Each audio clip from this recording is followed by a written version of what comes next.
स्वामी विवेकानंद के जीवन की कहानियाँ। अध्याय दिव्य दर्शन।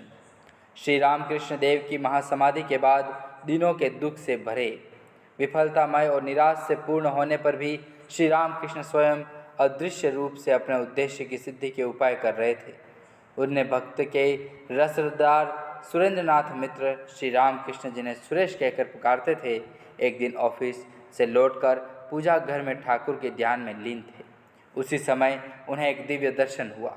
उन्होंने अचानक देखा कि श्री राम कृष्ण उनके सामने प्रकट होकर कह रहे हैं, तू क्या करता है? मेरे बच्चे सब राह में भटक रहे हैं, पहले उसकी कोई व्यवस्था कर।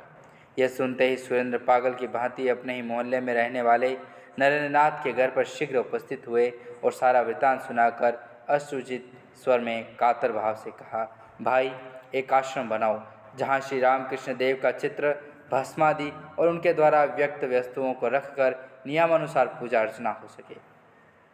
जहाँ काम कांचन त्यागी तुम भक्तगण एक स्थान पर रह सको, कभी कभी हम लोग वहाँ जाकर अपने हृदय की दाह मिटा सकेंगे। मैं काशीपुर के बगीचे में श्री रामकृष्ण की सेवा के लिए जो कुछ दिया करता था, वह इस दान की बात सुनकर नरेंद्रनाथ आनंद से आत्मविभोर हो गए और उन मकान की खोज करने निकल गए। वृंदावन में रह रहे गुरु भाता तारकनाथ को उन्होंने पत्र लिखा कि वे भी तैयार रहें।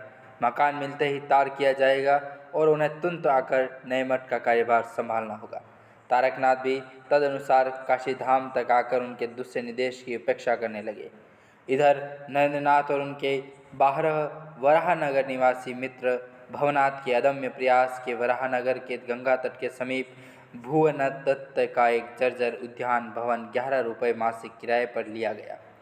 भुवनदत्त का मकान असल में टाकी के जमींदार मुंशी बाबुओं का था।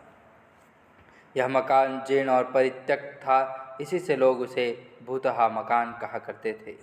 इस जीर्ण भूतहा मकान में केवल 6 कमरे थे। मकान किराया और टैक्स के लिए निर्धारित 11 रुपये के अतिरिक्त रसोइयों को 6 रुपये महीना और मठवासियों के अन्याय खर्चों के रूप में सुरेंद्रनाथ देते। इस प्रकार उन्होंने माहवार दान की रकम लोगों के बढ़ने के साथ साथ बढ़कर 100 रुपये तक हो गई।